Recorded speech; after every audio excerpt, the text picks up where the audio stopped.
Hey everyone, I'm Mr. Willis, and you will love economics.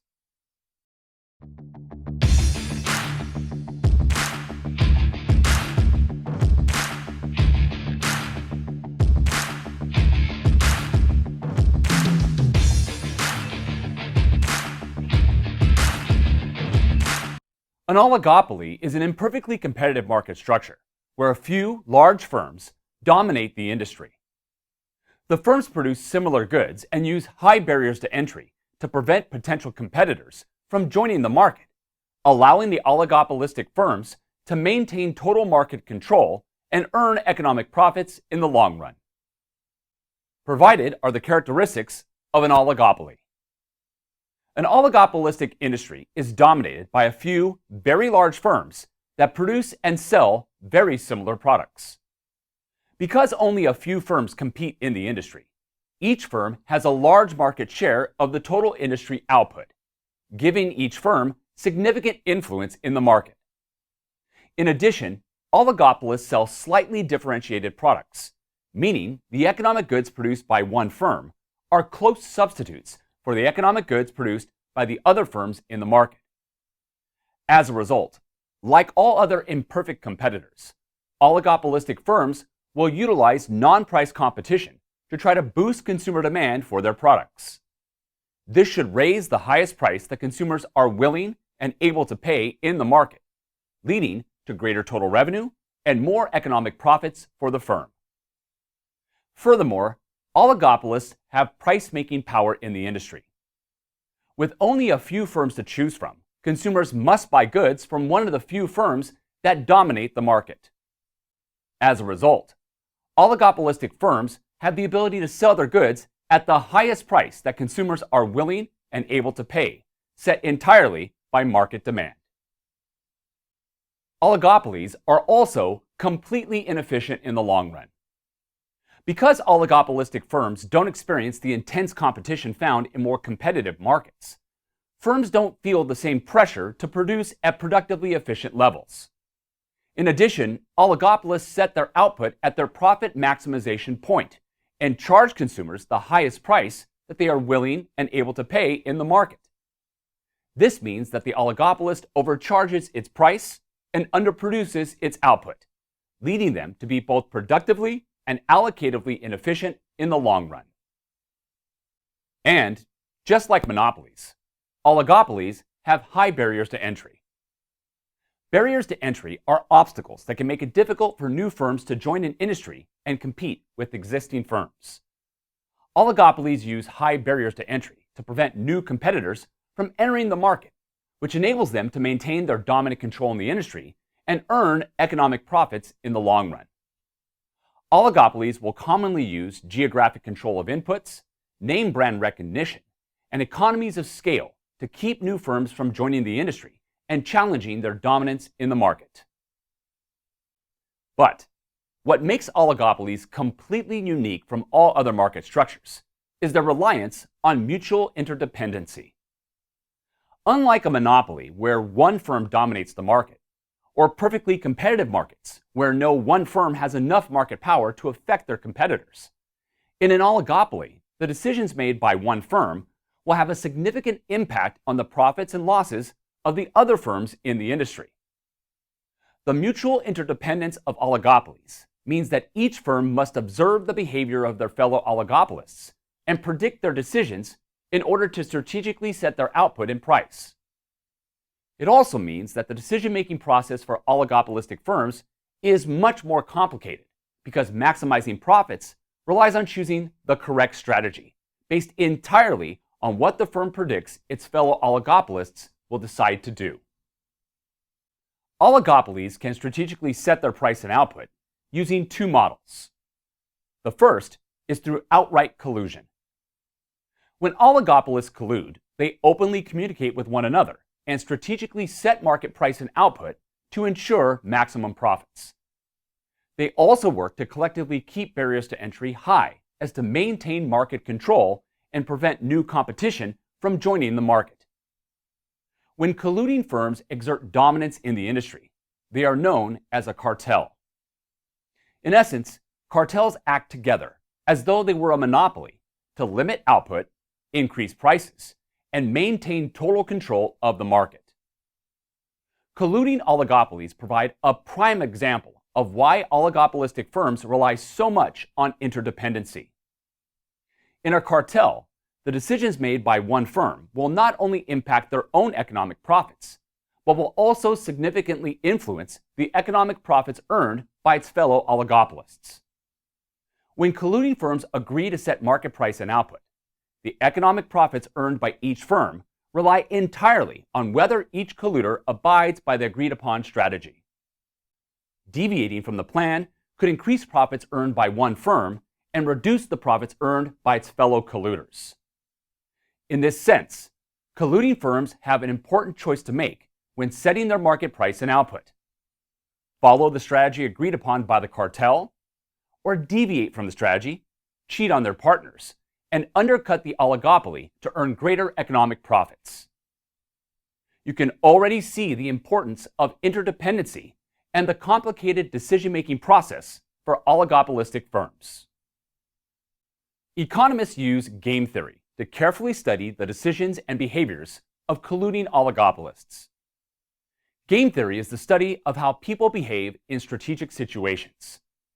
While game theory can be applied in many fields, including politics, war, and sociology, economists use game theory to predict the strategic behaviors of firms that collude in oligopolistic industries.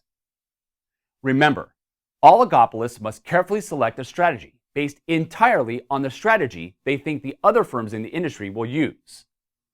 Selecting the correct strategy will ensure the best possible outcome and the highest possible payoff for the firm and its fellow colluders. Selecting the wrong strategy could reduce profits for everyone. In essence, colluding oligopolists are playing a game where the profits of each firm in the market depends on the choices of every firm involved. Game theory provides crucial insight into how and why these choices are made. Let's take a look at a simple game theory scenario to understand the decisions facing colluding oligopolists. Provided is a game theory matrix for the oil industry in country X. Suppose that Firm A and Firm B are interdependent firms that dominate the oil market as an oligopoly. Through collusion, the firms are attempting to set the market price for crude oil in country X. They have two options. They can either choose a strategy to set their prices high, or choose a strategy to set their prices low. Provided in the matrix are the potential daily profits for each firm based on the strategies they have to choose from. If both firms set their prices high, they will both earn $2,000 in daily profit. If Firm A sets its price high and Firm B sets its price low, Firm A will earn $1,500 in daily profit, while Firm B will only earn $1,000. If Firm A sets its price low and Firm B sets its price high, Firm A will only earn $1,000 in daily profit, while Firm B will earn $1,500. If both firms set their prices low, they will both earn only $500 in daily profit. Assume that each firm is aware of these potential payoffs. Before setting their prices, the firms will analyze the potential payoffs of each strategy and base their behavior on those payoffs. In order to predict the likely outcome of this scenario, we can isolate each firm and identify the strategy with the highest possible payoff, regardless of what strategy the other firm chooses. For example, assume that Firm B commits to following a high price strategy. If Firm A decides to also set its prices high, it could earn $2,000 in daily profit, which is $1,000 more than it would have earned had it decided to set its prices low. Likewise, assume that Firm B commits to following a low price strategy. If Firm A decides to set its prices high, it can earn $1,500 in daily profit, which is $1,000 more than it would have earned had it decided to also set its prices low. Regardless of which strategy Firm B chooses to follow, Firm A will earn greater economic profits by following a high price strategy, and will therefore charge more for its oil. But what about Firm B? Assume that Firm A commits to following a high price strategy.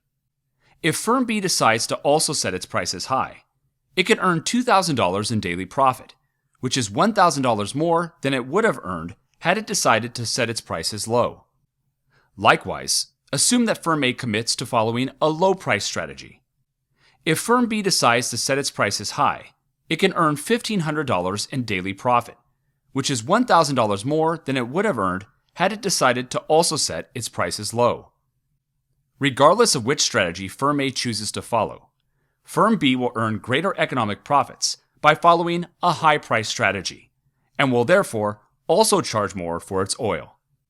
Knowing these payoffs, firm A and firm B will collude and decide to set a high market price for oil in country X, because it gives both firms the highest possible payoff and the greatest possible profits. Game theory can be really fun and extremely interesting. There are so many different games that can be played, and every single game scenario can have different results based entirely on the players involved, the strategies available, and the potential payoffs that can be won. We'll go over game theory in more detail in our next video. In a second type of oligopoly, firms will follow a price leadership model. Oligopolists who engage in price leadership do not communicate with each other or declare their intended strategies. Instead, these non-colluding firms simply choose a price and output strategy that is based entirely on what the other firms in the industry have already decided to do. Let's take a closer look at the price leadership model of oligopoly. Let's assume that a small town has 3 gas stations. Collectively, these gas stations dominate the local fuel market as an oligopoly, but the firms do not collude. Let's assume that each firm has set its price per gallon of gas at $3. In a price leadership model, each firm will continue to charge the same price per gallon of gas until one of the firms initiates a price change. The firm that initiates the change in market price becomes known as the dominant firm.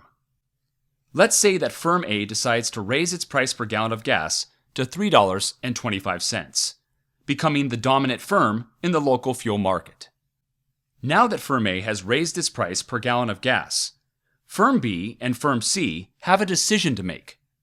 Their first option is to follow the lead of the dominant firm and match firm A's price, increasing their price for a gallon of gas to $3.25. If both firms decide to follow a strategy to match firm A's price, the oligopoly has successfully increased the price in the local fuel market without the use of collusion, and each firm will continue to maximize profits in a stable oligopolistic market. However, these firms also have another option. Firm B and firm C could simply ignore the price change initiated by firm A and maintain their market price for a gallon of gas at $3, allowing them to sell gas at a cheaper price than firm A and attracting a greater number of consumers to their pumps, allowing them to increase their revenues and earn greater economic profits. By following this strategy, the firms will cause a breakdown in the price leadership model of this non-colluding oligopoly. The end result will be a price war in the local fuel market, where each gas station will continually lower their price in an attempt to pull more drivers away from their competitors and earn greater economic profits. Little by little, gas prices will creep down by cents at a time until either price leadership is reestablished or the total revenue of each firm remains unchanged and eventually decreases as the firms enter the unit elastic and then inelastic range of gas demand. Once this takes place, the non-colluding firms will have an incentive to increase their prices in order to earn greater revenue, ending the price war and re-establishing price leadership in the oligopoly. Of course, consumers benefit the most from a breakdown in price leadership. As the firms engage in a price war and prices are driven down, consumer surplus grows while producer surplus shrinks in the market. Obviously, non-colluding firms would prefer a stable price leadership model that allows them to increase the market price level collectively and earn greater economic profits as an oligopoly. Knowing the potential payoffs, it is more likely that oligopolists will successfully follow a price leadership model and earn greater economic profits, even without collusion. And that's Oligopolies. Be sure to subscribe to the channel by hitting the red button below so you can receive alerts about new videos when they become available. If you enjoy the channel or find my videos useful, let me know by liking the video, and feel free to leave a comment below. We have full video lectures on every topic in macro and microeconomics, as well as quick macro and micro minute videos for cram sessions and quick reviews. If you'd like to learn more, you can click here for my video on game theory, or you can click here for my video on imperfect competitors. Thank you so much for watching. I'll see you next time on You Will Love Economics.